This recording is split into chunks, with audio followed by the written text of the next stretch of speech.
Oi, alunos, tudo bem com vocês? Agora que a gente viu na nossa última aula qual é a importância de um meio de cultura para o crescimento e para o desenvolvimento dos micro-organismos, e agora a gente vai aprender a como preparar esse meio de cultura.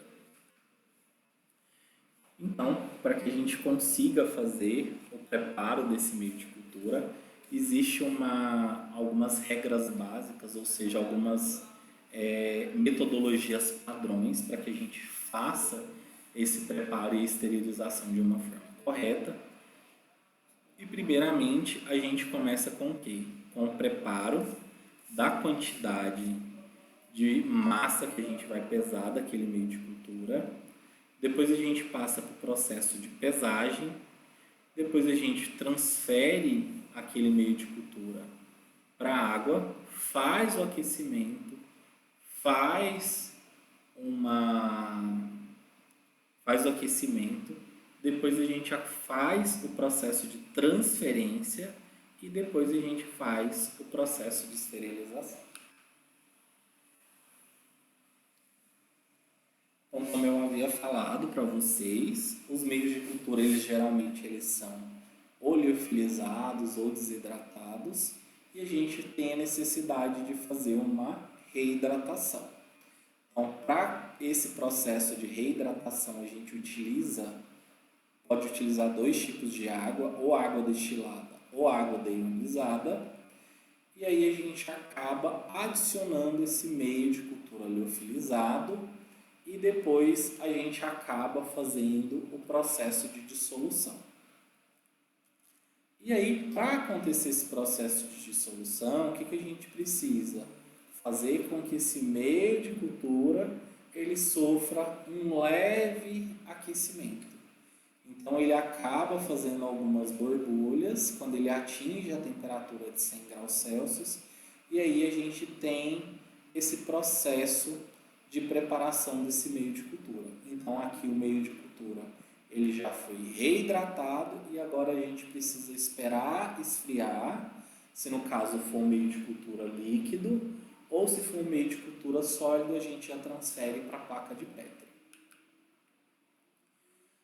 O segundo ponto é o processo de esterilização. Então, a partir do momento que o meio de cultura fica pronto, a gente tampa ele, condiciona ele e depois faz o processo de esterilização.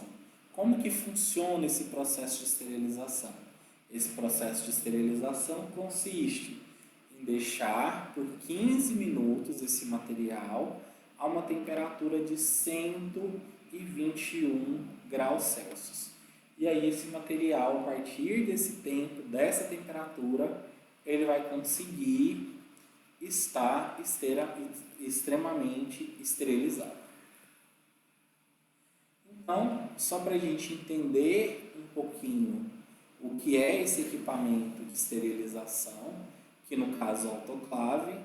A autoclave ela é um cilindro de metal extremamente resistente e ela possui uma resistência. Então esse cilindro ele possui um sistema de aquecimento da água. Então a gente coloca a água na autoclave, depois a gente coloca esse baldinho e acaba fechando a autoclave sempre em parafusos opostos. E aí, a partir do momento que a gente faz isso, a gente confere a válvula de segurança, confere o registro de pressão e liga a autoclave para dar início ao processo de esterilização. Geralmente, todos os meios que estão utilizando placas, para a gente evitar ressecamento, a gente acaba colocando eles ou no filme plástico ou no papel pardo.